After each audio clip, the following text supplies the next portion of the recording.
Salut à toi, c'est Guillaume de la Blockchain, j'espère que tu vas bien.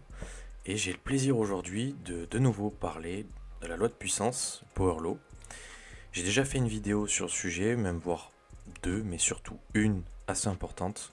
Je te laisse ça à l'écran si tu veux aller jeter un coup d'œil. Aujourd'hui, j'aimerais rentrer dans les détails, voir l'équation, à quoi correspond chaque élément, parce que j'ai décidé de créer une playlist qui, en fait, permettra d'avoir une idée de tous les modèles, de toutes les manières en fait d'aborder l'adoption de Bitcoin, du moins son évolution dans le temps, notamment en termes de capitalisation et donc de prix. Voilà.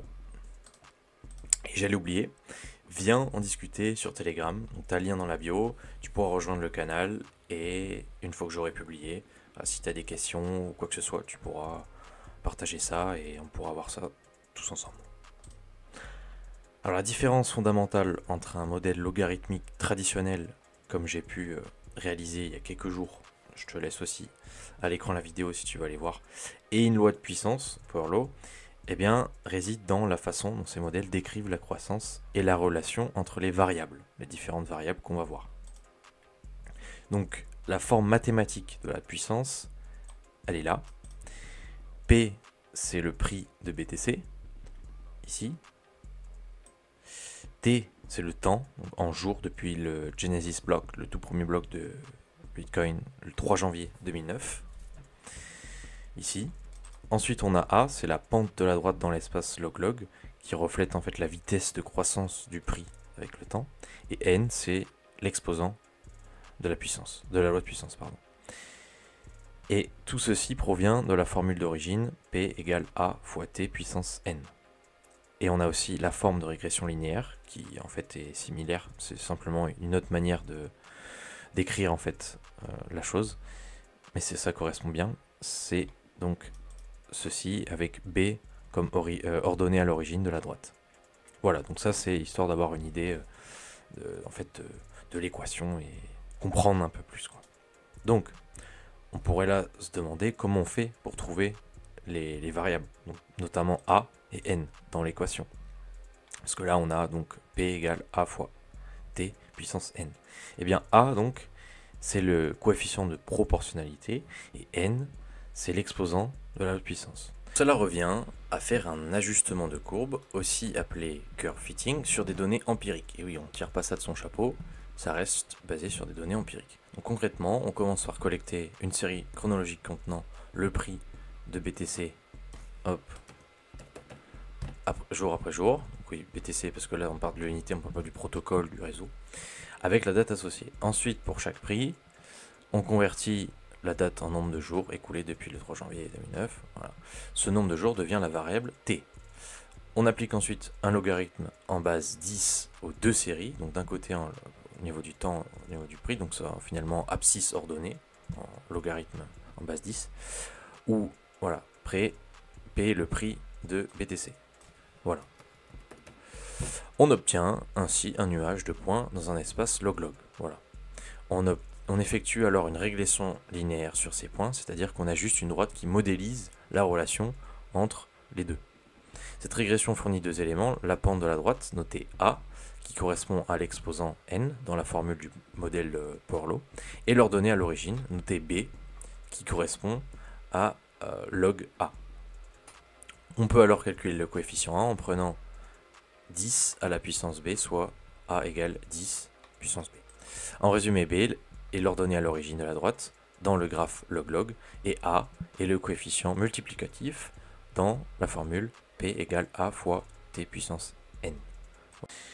Donc le paramètre T, donc le temps, correspond à 6009 jours, donc là ça a dû avancer, mais on doit être un peu plus du coup là. J'ai calculé ça il y a peu de temps, quelques jours, donc c'est-à-dire le nombre de jours écoulés depuis le 3 janvier 2009, comme je disais. Et le coefficient A égale à 10 puissance moins 16,496. Donc là, on peut se dire, ok, d'où ça vient, mais t'inquiète pas, je vais l'expliquer. Donc il a été obtenu par régression historique sur les données de prix. De même, l'exposant N, qui vaut 5,68, étant fait pas, je vais t'expliquer d'où sort ce 5,68, a lui aussi été ajusté à partir des observations empiriques. En combinant ces paramètres dans la formule qu'on a vue, on obtient une estimation du fair value actuel de BTC. Là aussi, hop. Selon le modèle Powerlaw. Donc là, avec les données, donc avec ces données-là, on tombait sur 95 000 $ en fair value. Mais il se trouve que là, on est à 100 500 $ en fair value. Donc voilà, c'est quasiment ça. C'est pour ça que là, les données sont... Faut constamment en fait revoir les données. C'est pour ça que on tombe pas sur la fair value correcte là pour le 21 juin 2025. Mais c'est l'idée en tout cas. Alors comment fait-on pour effectivement trouver ces données? Eh bien, il faut utiliser Python notamment. C'est ChatGPT qui a fait le travail. Ce n'est pas moi. Et on obtient donc N et A. Là, ça donne une idée en fait de ce qui est réalisé par Python. Et après, on obtient bien les données que j'ai citées. Et c'est les valeurs utilisées sur Bitcoin Power.law. Pourquoi je disais 100 500? Voilà, c'est 100 570 $ en fair price. Donc c'est la ligne bleue.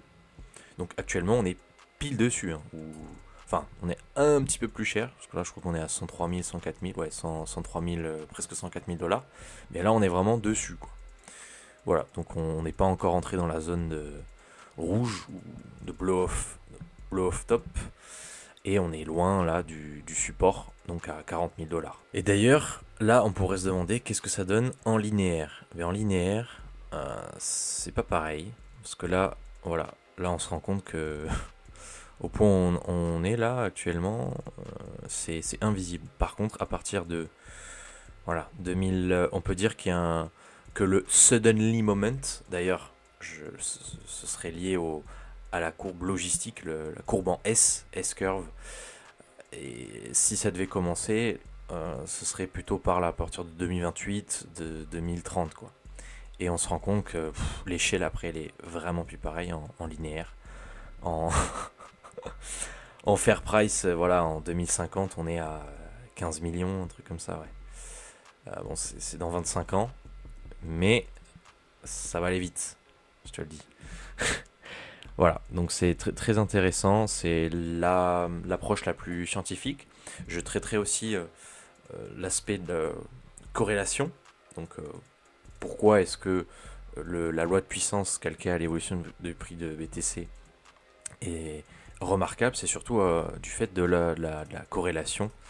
Voilà, je parlerai de la formule qui permet de savoir, qui permet de réaliser ça. Voilà, dans une prochaine vidéo aussi, et je l'inclurai dans la même playlist. N'hésite pas à t'abonner et à mettre un like, ça me soutiendra dans ce cassage de crâne, parce que de base, encore une fois, je suis pas du tout... je m'intéresse pas aux mathématiques, aussi peut-être quand j'avais 13 ans, 14 ans, quand ça allait encore, mais là récemment, si je m'intéresse aux mathématiques, c'est plus grâce à Bitcoin, mais c'est pas facile. Il y a des notions que je dois encore travailler, je suis loin d'avoir le niveau d'un terminal S. Mon but c'est d'avoir ce niveau-là. Peut-être même plus un jour, mais déjà au niveau de terminal S, ce serait beau. Mais en attendant, j'essaie de comprendre les équations, j'essaie de voir comment tout ça fonctionne pour justement eh bien, ne pas me laisser emporter par des suppositions ou des émotions, voilà, plutôt me fier à la physique, aux mathématiques. C'est je pense que ce qu'il y a de plus sain et de plus raisonnable, de plus rationnel. Voilà. Sur ce, je te dis à très très vite pour la prochaine vidéo et prends soin de toi. C'était Guillaume de la blockchain. À ta liberté.